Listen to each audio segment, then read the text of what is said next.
믿음의 2단계는 행하려고 노력하는 믿음입니다.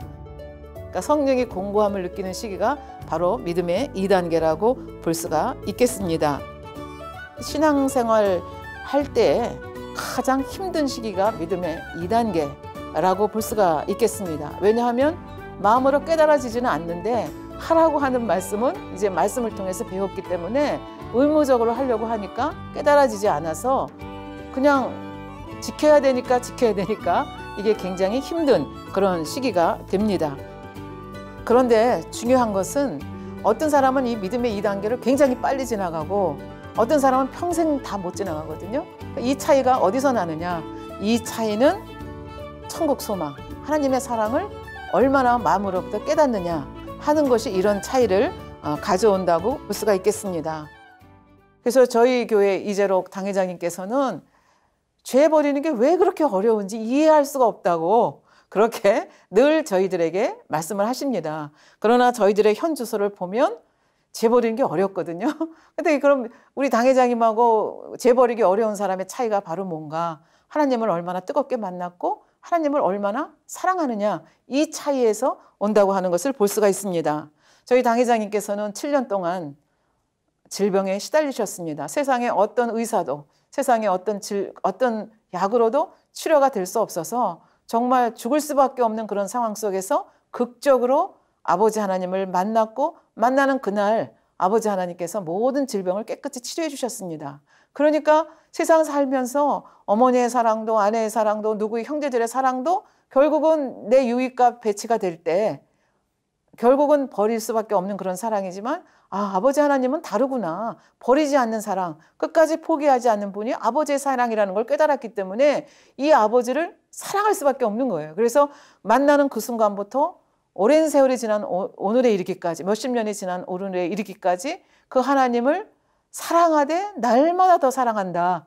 감히 그렇게 고백을 하시는 분이 바로 저희 당회장님이신데요. 정말 그 고백이 진실인 것을 저희는 당회장님의 삶을 통해서 저희가 정말 그러십니다 라고 인정할 수밖에 없는 거죠. 그래서 이 당회장님께서 처음으로 이렇게 뜨겁게 만난 다음에 어떻게 하는 것이 아버지 뜻대로 사는 것인지 모르는 그런 시기가, 초신자니까 모르시잖아요. 그래서 부흥성회가 열리는 곳마다 쫓아다니셨다고 말씀하십니다. 근데 하루는 이제 두 부부가 우리 원장님하고 같이 부흥성회를 참석을 하게 됐는데 그 부흥성회에 새벽 집회, 낮 집회, 저녁 집회를 참석하면서 요새 말로 말하면 은혜를 몽땅 받으시게 됐습니다.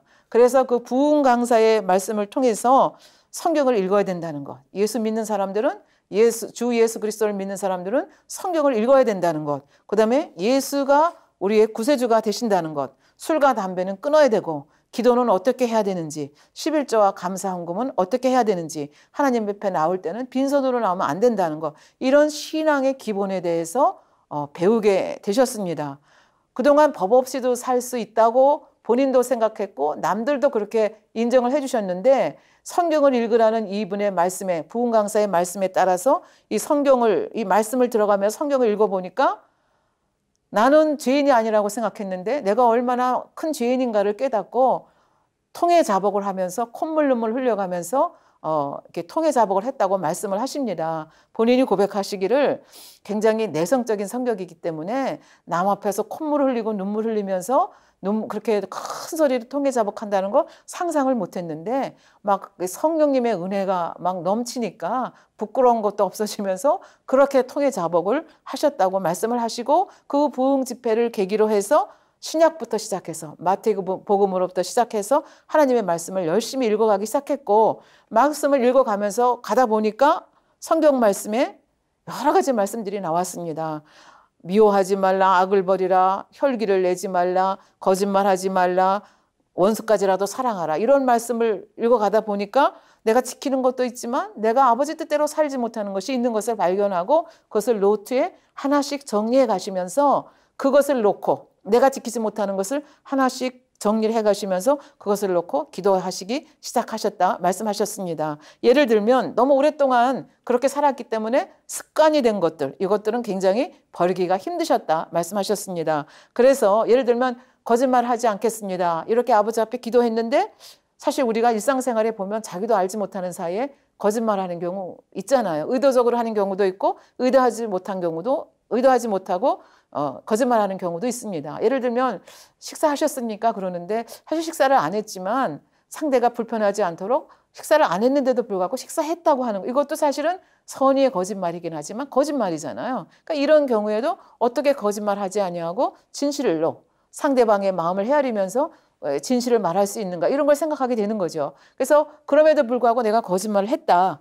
그럼 하루 금식하고 근데 그 다음에 내가 또 거짓말했다 그러면 3일 금식 이렇게 해서 금식을 하다 보니까 사실 금식하는 게 힘들지 않습니까? 이 금식한다고 하는 게 쉬운 일이 아닙니다. 그러니까 나중에는 금식을 안 하기 위해서라도 어떻게 해요? 말씀대로 살고자 노력하다 보니까 이 말씀대로 사는 것이 그렇게 어려운 것이 아니었다.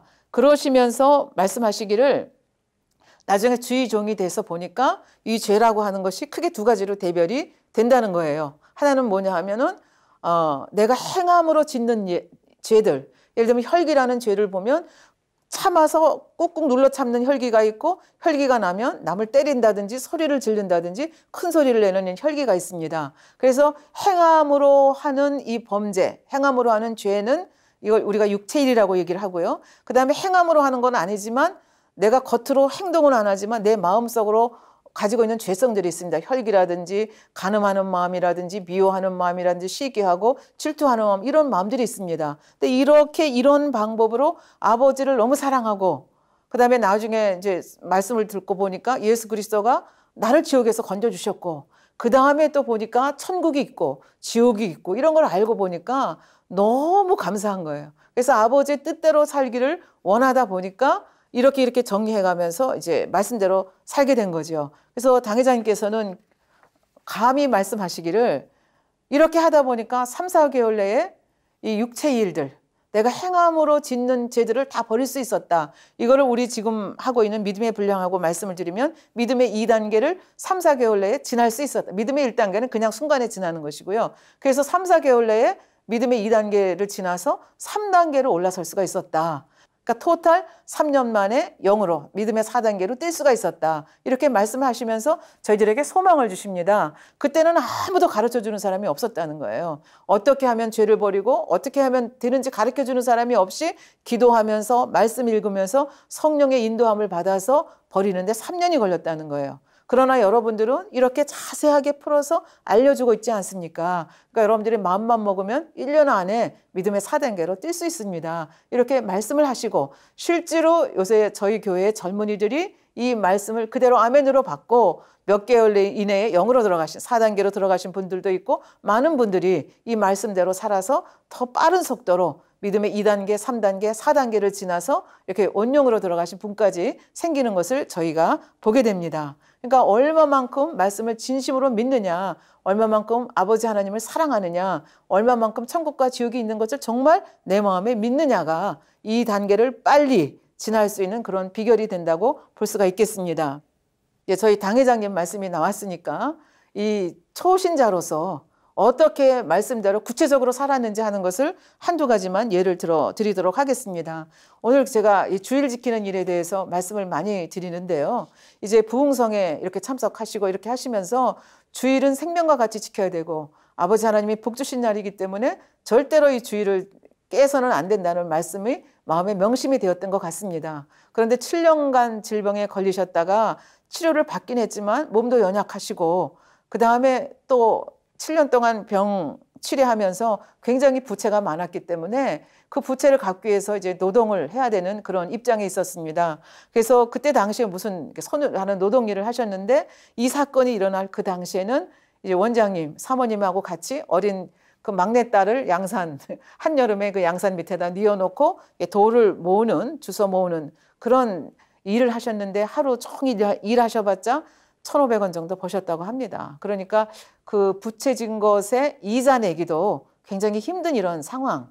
그러니까 조그만 단칸방에서 그 5식구가 오물조물 사는 이제 이런 사정에 있었는데 마침 그 고급 음식점을 하는 누님이 제안을 해 오셨습니다. 당회장님께는 그 지배인으로서 총 지배인으로서 이렇게 일을 해주고 원장님은 우리 그 아내 되시는 원장님은 음식 솜씨가 좋으니까 그 주방에 와서 이렇게 일을 해주시면 총 지배인으로서 월급 받고 또 요리사로서 월급 받고 그다음에 주택까지 제공을 해주시겠다. 그러니까 이 조건이면 어떻게 해요?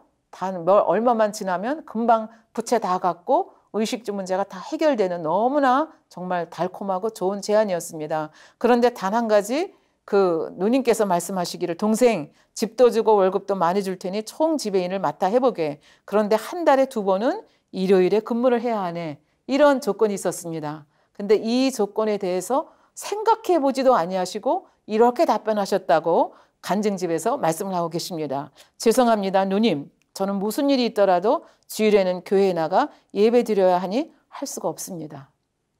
이 소식을 들은 어머님이나 형제들이 이해가 됐겠습니까? 안 되죠. 이렇게 좋은 조건을 거절한다는 것, 그것도 한 달에 2번은 가서 주일 지킬 수 있는데 2번 지킬 수 없다는 것 때문에 이 조건을 안 받아들이는 것을 이해할 수가 없어서 아마 책망을 좀 하셨겠죠. 그러나 당사자인 당회장님과 원장님은 초신자임에도 불구하고 그렇게 좋은 조건을 거절할 수 있었음에 대해서 아버지 앞에 감사드렸다. 이렇게 고백하는 것을 볼 수가 있습니다. 그러니까 이런 마음을 가졌기 때문에 굉장히 빠른 시일 내에 이 단계를 훅 뛸 수 있었다는 얘기가 되겠습니다. 또 이제 교회에 오면 또 11조 헌물에 대해서 말씀을 하십니다. 이 당회장님 굉장히 가난하시잖아요. 7년 동안 질병 앓았고 이렇게 지금 말씀드렸듯이 이렇게 부채가 많은데 성경을 읽어가다 보니까 축복받는 비결이 성경에 쓰여져 있는 거예요. 저희들도 못 읽었겠습니까? 저희들도 읽었죠.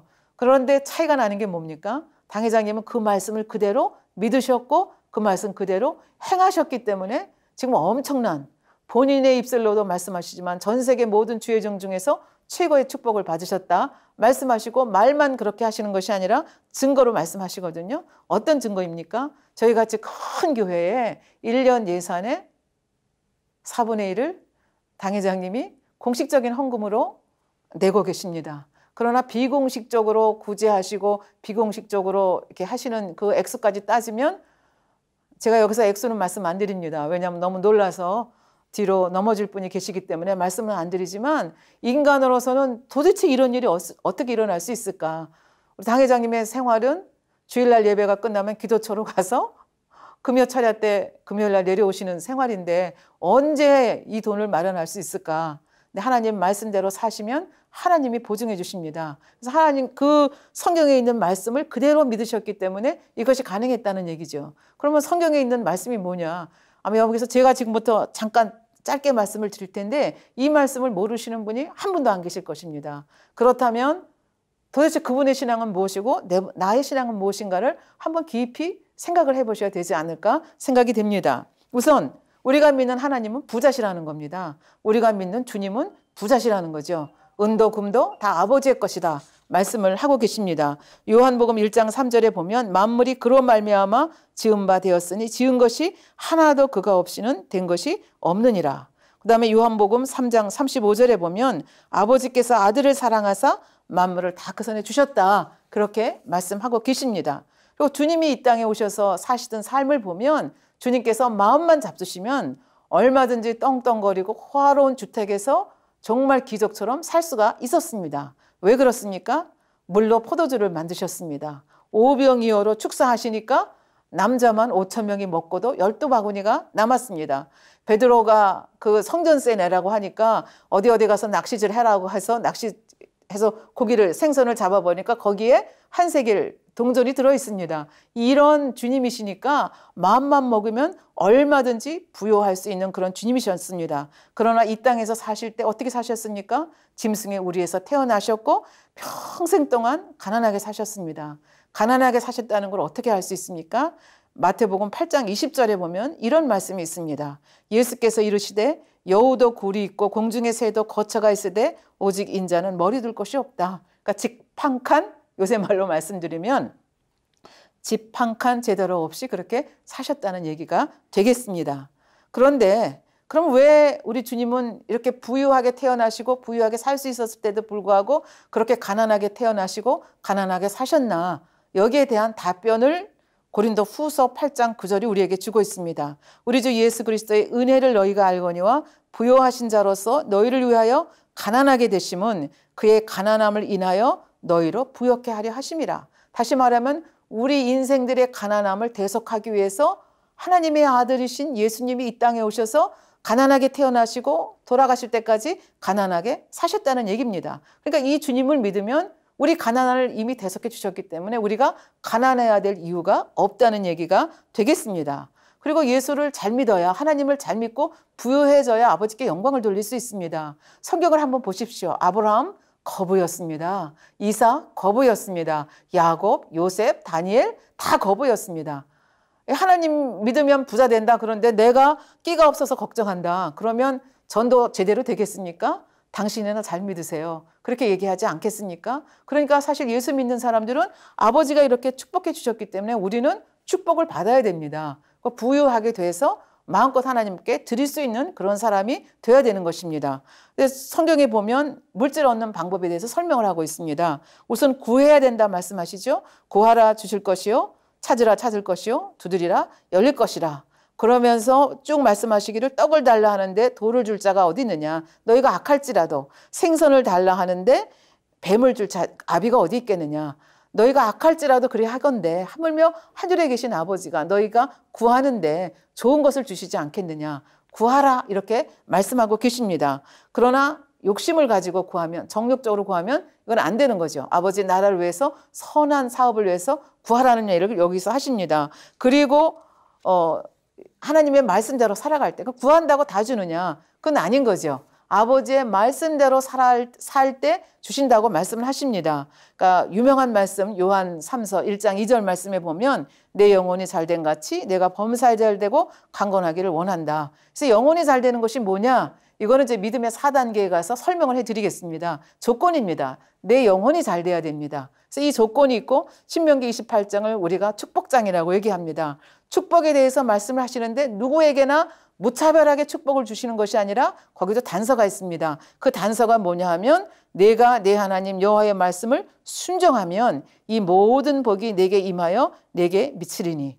그러니까 아버지의 말씀대로 사는 것이 축복받는 비결입니다.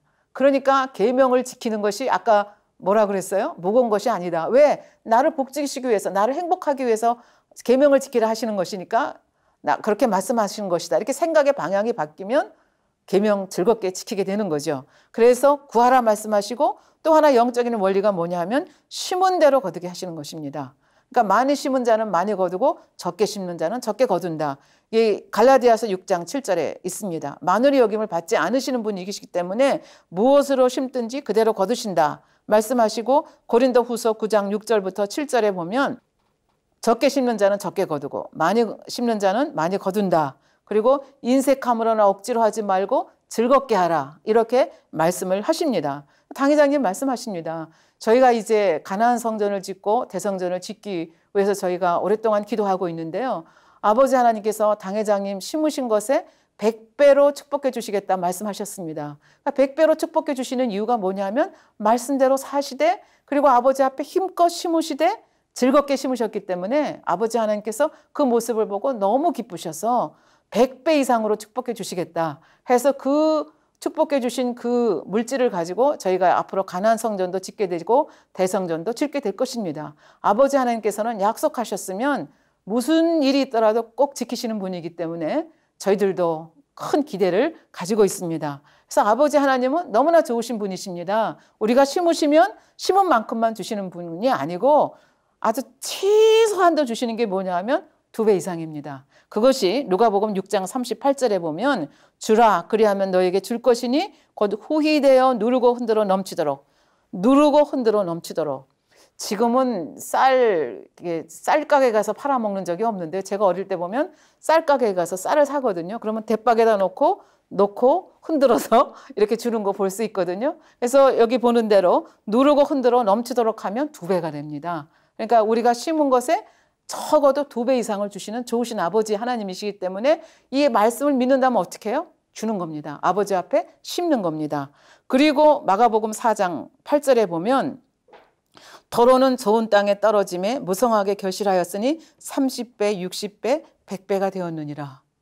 30배 주신답니다. 60배 주신답니다. 100배 주신답니다. 이거는 믿음의 1단계, 2단계에 해당되는 말씀이 아니고 앞으로 이제 계속 설명을 해드리겠지만 믿음의 4단계, 5단계 가면 이제 믿음의 4단계 가면 30배, 더 깊어져서 5단계 가까이 되면 60배, 그 다음에 온영 가면 100배가 되는 것입니다. 그래서 아버지 하나님께서는 얼마나 말씀대로 살고 아버지의 마음을 이루었느냐에 따라서 이렇게 엄청난 축복을 주신다고 말씀을 하시는데, 문제는 이 말씀을 믿느냐 하는 것입니다. 믿는 사람은 어떻게 해요? 믿음은, 행함이 없는 믿음은 죽은 믿음이라고 말씀을 드렸습니다. 그래서 저희 당회자님께서는 이 말씀을 그대로 믿으셨고 그대로 행하셨습니다. 그렇기 때문에 아까 제가 말씀드린 이런 엄청난 축복을 받아 누리고 계시고, 앞으로는 그 축복이 어떻게 셀 수 없을 만큼, 세다가 안 되겠다, 졸립다 하고 잘 만큼 엄청난 축복을 받으시고, 당회장님뿐만 아니라 당회장님의 제자들인 저희들도 이제 영으로, 온영으로 들어가서 이런 축복을 누려서 아버지 나라를 위해서 마음껏 심는 저희가 될 것을 저희는 기대하고 있습니다. 그래서 이렇게 이제 누가 믿음의 2단계가 어떤 믿음의 2단계냐, 그래서 너무 힘들기 때문에 정체될 가능성이 많은데, 이 정체될 가능성, 여기서 이 정체를 뚫고 나가는 방법이 뭐냐, 아버지의 사랑을 제대로 깨닫고 말씀을 말씀대로 믿고 순종하는 것이 결국은 이 정체기를 뚫을 수 있는 비결이다, 이 말씀을 드렸습니다. 그러면 이렇게 행하려고 노력하는 사람들이 가는 천국이 어떤 천국이냐, 1천층이라고 저희는 얘기를 합니다. 그러니까 믿음의 1단계가 낙원이고, 그 다음에 2단계의 사람들이 가는 곳이 1천층입니다. 그러니까 낙원에는 한 것이 없기 때문에 행한 대로 갚아주는 것이 천국의 원리입니다. 그러니까 1천층, 그러니까 낙원에는 행한 것이 아무것도 없기 때문에 상급이 없습니다. 상급이 없기 때문에 집도 없고 면류관도 없습니다. 그런데 지금 믿음의 2단계는 사실 육체 일을 다 버리지 못했습니다. 어떤 것은 말씀대로 사는 것도 있고 어떤 것은 말씀대로 살지 못하는 것도 있습니다. 근데 하나님께서는 어떻게 하든지 좋게 보시려고 하시는 분입니다. 그러니까 7영, 그 다음에 내 생물, 천사들을 보내서 기록하고 우리의 마음 중심까지도 헤아리신다고 하셨는데, 그렇게 헤아리시는 중요한 이유가 뭐냐 하면 벌 주기 위해서 헤아리시는 것이 아니라 어떻게 하면 더 상급을 많이 줄까, 그런 마음으로 우리를 계속 관찰을 하시면서 헤아리시는 그런 분이십니다. 그래서 이렇게 말씀대로 살지 못하는 구석이 많음에도 불구하고 믿음의 2단계, 행하려고 노력했던 그 자체를 믿음으로 보시고 면류관을 주십니다. 그래서 이 믿음의 2단계에 있는 사람들이 1천층에 가서 받을 면류관의 이름이 뭐냐 하면 썩지 아니할 면류관입니다. 고린도전서 9장 25절에 이런 말씀이 있습니다. 이기기를 다투는 자마다 모든 일에 절제하나니 저희는 썩은 면류관을 얻고자 하되 우리는 썩지 아니할 것을 얻고자 하노라. 그러니까 이 땅에서도 보면 농구, 권투, 마라톤, 스키, 어떤 경기든지 경기를 하잖아요. 경기를 하는데 경기 규칙을 따라서 경기하잖아요. 그래서 1등, 2등, 3등이 나오면 거기에 대한 이제 트로피도 받고 이런 것을 우리가 볼 수가 있습니다. 근데 마라톤 같은 경우는 1등 하면 뭐 엄청나죠. 그러나 1등 하지 못해도 경우에 따라서 완주 다 한 것만으로도 이제 박수를 받는 그런 경우가 있는 거죠. 근데 우리 믿음의 경주도 마찬가지라는 거죠. 예를 들어서 농구하는 사람이 아무렇게나 하면 되지, 뭐 꼭 뭐 저쪽 골대에 놓아야 되나, 이쪽 골대에 놓으면 안 돼? 내 맘대로야. 그리고 이쪽 골대에 놓으면 자살골이 되는 거죠. 그래서 모든 경기는 다 규칙을 따라 해야 됩니다. 우리 믿음의 경주도 마찬가지입니다. 디모데후서 2장 5절에 보면 경기하는 자가 법대로 경기하지 않으면 면류관을 얻지 못한다 말씀했습니다. 천국 가는 믿음의 경주도 마찬가지입니다. 이 경기의 규칙대로 경기를 해야 됩니다. 그럼 경기의 규칙이 뭐냐? 경기의 규칙이 바로 성경 66권 하나님의 말씀대로입니다. 그러니까 하나님의 말씀이 경기의 규칙입니다. 그래서 그 말씀을 따라서 믿음의 경주에 참여를 해야 된다는 얘기가 되겠습니다. 근데 믿음의 1단계는 이 뭐 규칙이 있는 것도 모르는 거예요. 그냥 믿고 그냥 이제 갓 태어난 거예요. 그래서 어린아이가 뭐 이렇게 물 그릇도 없고 이렇게 하듯이 뭐 전혀 개념이 없이 세상하고 별로 구별되지 않게 살죠. 그러다가 말씀을 듣고 예배를 참석하게 되면서 아버지의 말씀이 있구나, 경계 규칙이 있구나, 그러면서 듣습니다. 시기하지 마라, 질투하지 마라, 안식일을 거룩하게 지켜라, 원수까지라도 사랑하라, 음욕을 품지 말라, 뭐 이런 등등등등의 말씀이 성경에 많이 나옵니다. 이것이 바로 경기 규칙이라고 볼 수가 있겠습니다. 그러나 이 2단계는 아까도 말씀드렸지만 연약해서 자꾸 넘어집니다. 넘어져도 어떻게 된다 그랬어요? 또 일어나서 포기하지 아니하고 경주를 계속해야 된다고 말씀을 드렸습니다. 그런데 아직 육체의 일을 다 버리지 못하고 죽음을 맞이해서 천국에 간 사람들이 갈 곳이 바로 어디냐면 1천층입니다. 그래서 1천층에 가서 받는 면류관이 썩지 않을 면류관입니다. 이 땅에서 우리가 경주를 잘하면 뭐 글짓기 대회에 나가서 상을 탄다. 그럼 트로피를 받지 않습니까? 트로피를 갖다 놓으면 1년, 2년, 3년, 4년, 10년 지나고 보면 트로피에 이렇게 변색되는 거 볼 수 있죠. 그래서 이 땅의 상금이라고 하는 것은 설사 금 트로피라 하더라도 변질되지 않았다 하더라도 우리 인생 경작이 끝나면 이 땅에서 받은 그 상은 그냥 썩을 면류관입니다. 아무 소용이 없는데 하늘에서 받을 면류관은 영원한 면류관이고 썩지 않은 면류관입니다. 그래서 사실은 육체 일을 다 버리지 못했습니다.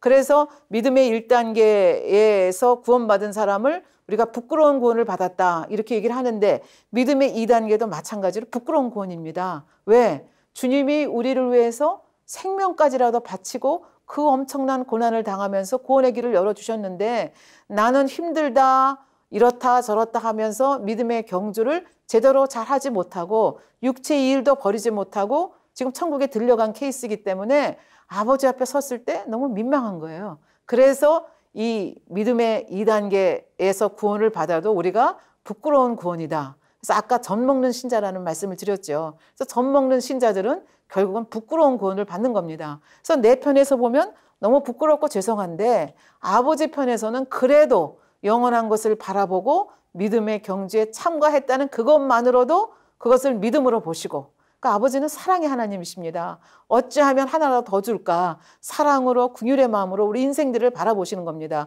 그래서 이 썩지 않는 면류관을 이제 받게 되는 거죠. 그래서 이 썩지 않는 면류관은 은빛, 금빛, 붉은빛, 푸른빛 등의 보석으로 이제 되어 있는데 사실은 육체 일도 버리지 못하고 이게 면류관 받아야 되니까 좀 민망한 면류관이죠. 그래서 면류관을 보면 높이도 그렇게 높지 않고 크기도 그저 우리 머리에 얹을 정도의 그런 크기고 그다음에 뭐 반짝반짝 빛이 나는 그런 보석이라기보다는 그저 단순한 문양의 이런 그저 그 사람의 성품에 따라서 뜨거운 마음이 많으면 뭐 붉은색, 뭐 청결한 마음이 많으면 뭐 이런 색 그렇게 해서 색깔별로 이렇게 다른 보석으로 이 면류관 썩지 않는 면류관 그럼 받는다는 거죠. 그럼에도 불구하고 민망하고 죄송하지만 면류관이 있다는 걸 너무 감사해서 늘 쓰고 다니는 그래서 굉장히 그 면류관 볼 때마다 얼마나 감사하겠어요. 민망하고 죄송한데 면류관을 주신 아버지 감사합니다. 면류관을 주신 주님 감사합니다. 감사의 찬양을 드리지 않을까 싶습니다. 그리고 아까 낙원에서는 복지관, 마을회관 정도 같이 모여서 공동생활하는 정도의 그 집이 있다는 말씀을 드렸습니다. 그런데 1천층만 와도 영원한 것을 바라보고 경기에 참가만 했어도 참가상이라 할 수 있죠. 참가만 한 그것만으로도 아버지께서 귀하게 보셔서 개인 소유의 집을 허락하셨습니다. 근데 이 집은 어떤 거냐? 이렇게 뭐 단독주택이 아니고요. 다세대, 그러니까 이 땅의 것으로 말하면 다세대 주택이나 아파트에 해당한다고 보겠습니다. 그렇다고 해서 우리가 이 땅에서 보듯이 그렇게 초라한 다세대 주택이나 아파트가 아니고 우리가 상상할 수 없는 시멘트나 뭐 돌로 지은 그런 것이 아니고 금은 보석으로 지은 그런 아파트입니다. 그리고 또 하나 특기할 만한 것은 계단이 없고 이게 아주 내부가 아름답게 장식된 엘리베이터가 있는 아파트라고 이제 영안이 열려서 보신 분들이 이제 이렇게 설명을 한 거죠. 그래서 이제 저희 당회장님께서는 이 천국에 대해서 너무 많은 것을 알려주고 보여주셨기 때문에 그것을 책으로 쓰셨습니다. 그래서 천국 1, 2 두 권이 나왔거든요. 저는 지금 자세히 말씀드리지 못하지만 궁금하신 분들은 그 책자를 보시면 되겠고 또 영의 세계에 대해서 또 이렇게 말씀을 하시는 목사님 계시니까 그 설교를 계속해서 들으시면 되겠습니다. 그래서 이 엘리베이터가 없는데 왜 엘리베이터가 없느냐? 왜 우리 아파트에는 엘리베이터도 있고 계단도 있어요? 가끔가다 엘리베이터가 고장이 나기 때문에 고장 났을 때 엘리베이터 못 타면 안 되잖아요. 저는 13층에 사는데 엘리베이터가 고장이 나면 내려올 길이 없지 않습니까? 그러니까 계단이 있어서 계단을 통해서 내려오는데 천국에는 엘리베이터가 고장나는 법이 없기 때문에 계단이 없습니다. 그리고 우리는 엘리베이터 이렇게 눌러야 되잖아요. 근데 천국에서는 누르지 않아도 벌써 손으로 누르지 않아도 알아서 엘리베이터가 13층이면 14층까지 이렇게 원하는 것까지 이렇게 모셔다가 준다는 얘기입니까? 그러니까 천국이라는 세계가 얼마나 공상과학 만화에서 보는 그런 세계보다 더 신기하고 묘한 세계가 천국의 세계라는 것을 알 수가 있습니다. 그 다음에 집안은 어떠냐? 정말 그 주인에 꼭 맞게 모든 시설을 다 해놓으신 잘 갖춰진 그런 그 집안의 그 주인의 취향에 따라서 예를 들어서 제가 음악을 좋아한다 그러면 예를 들어 제가 바이올린을 좋아한다 그러면 바이올린이 놓여 있고 그다음에 저같이 책 같은 거 좋아한다 그러면 서재가 있어서 각종 책들이 꽂혀 있고 그러니까 거기서 안락하게 책을 볼 수 있는 이런 시설들이 있다고 하는 거죠. 그러니까 낙원과 비교하면 이 일천층은 그 아직도 죄를 다 버리지 못하고 육체 일을 아직도 하고 있는데 아버지 바라보고 그 살려고 노력한 그것만 보고도 아버지 하나님께서 이렇게 아름답게 해주신 것을 볼 수가 있습니다. 그래서 굉장히 섬세하게 배려해 주신 거죠. 그러면 여러분들 아파트를 생각하시면 될 텐데요. 이 아파트가 개인의 집으로 지어지는데 그러면 아파트에는 수영장 있을 수 없지 않습니까? 그 조그만 아파트에 어떻게 수영장이 있겠습니까?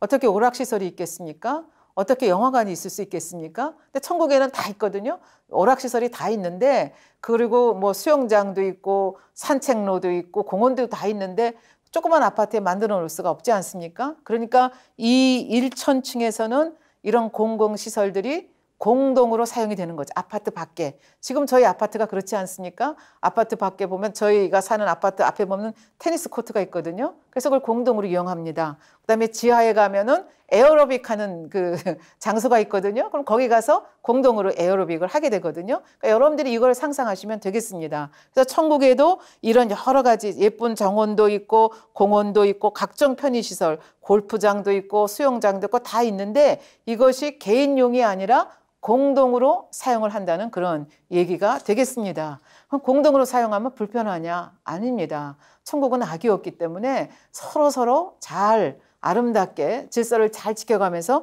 사용을 합니다. 그리고 우리 여기에도 관리인이 있어서 관리를 하지 않습니까? 마찬가지로 천국에서도 이런 시설을 관리하는 자들이 있는데 누구냐? 천사들이 관리합니다. 그래서 물론 낙원에도 그 복지관 같은 건물이 있다고 말씀드렸죠. 거기에도 천사들이 있어서 관리를 합니다. 그런데 1천층에 있는 천사들하고 이 낙원에 있는 천사들하고 차이점이 뭡니까? 다 관리를 하지만 그 낙원에서는 개인적으로 안내를 한다든지 개인적으로 도움을 주지는 않습니다. 그냥 시설만 관리를 합니다. 그러나 이 1천층만 돼도 개인적으로 수종드는 천사는 없지만 안내도 해주고 도와달라고 하면 도움도 주는 그런 곳이 어디냐면 1천층입니다. 그러니까 이 낙원하고 1천층하고 비교해보면 말할 수 없이 차이가 많이 난다는 얘기입니다. 그리고 자연 환경도 아까 지상의 꽃잎, 지상의 장미꽃과 낙원의 장미가 엄청나게 차이가 나고 지상의 공작새와 낙원의 공작새가 엄청나게 차이가 많이 난다고 했는데 이 낙원의 장미와 1천층의 장미는 또 엄청난 차이가 납니다. 그 윤기라든지 향기라든지 뭐 여러 가지 면에서 엄청나게 차이가 많이 납니다. 왜냐하면 하나님은 정확한 공의에 의해서 사랑과 공의의 법칙에 의해서 이것들을 만들어 놓기 때문에 그렇다고 합니다. 그래서 왜 1천층하고 낙원하고 이렇게 차이가 나는가? 천사들이 도와준다는 게 무슨 의미냐? 한 가지만 예를 더 들어서 설명하겠습니다. 생명 강가에 은모래가 있고 생명 강물이 유유 흐르고 생명나무 과일이 아까 낙원에만 해도 어떻게 했어요? 에나멜처럼 반짝반짝 한다 그랬잖아요. 탁 보면 아 먹고 싶다. 그러면 낙원에서는 어떻게 해야 돼요? 내가 가서 따 먹어야 돼요. 그런데 1천층만 해도 천사들에게 어떻게 해요? 천사야, 나 저거 먹고 싶어. 그러면 천사가 내 주인님 그러고 따다가 공손히 바치게 됩니다. 이것이 낙원과 1천층의 차이입니다. 그러니까 우리가 낙원에 머물러서는 안 되고 계속 그 믿음의 분량을 옮겨가야 되는 이유가 그러니까 생활 환경, 생활 수준 이런 게 엄청나게 차이가 나는데 천국에 한 번 가면 옮길 수가 없지 않습니까? 이 땅에선 돈 벌어서 더 좋은 집으로 옮길 수 있지만 천국은 한 번 처소가 결정이 되면 끝장이거든요. 그러니까 어떻게 해야 돼요? 이 땅에 있을 때 믿음을 열심히 키워나가야 됩니다. 아까 저희 당회자님 케이스를 말씀드렸죠. 내가 마음만 먹으면 3, 4개월 내에 믿음의 2단계, 1, 2단계 훅 뛰어서 믿음의 3단계 올라가실 수 있습니다. 그리고 올라가신 분들이 저희 교회에 많이 계시거든요. 그러니까 우리 교회에 계신 분들이 된다면 여러분들도 되시지 않겠습니까? 소망을 가지고 달려가시길 바라겠습니다. 죄를 버리지 않으니까 육체의 일을 그냥 화가 나면 화나고 뭐 또 성질 나면 성질 내고 이렇게 하면서 신앙생활 하면 계속 믿음의 2단계에 머무르는 거거든요. 그래서 믿음의 정체를 하게 되면 잘못하면 1단계로 떨어지고 더 심하면 본을 잃어버릴 수도 있다.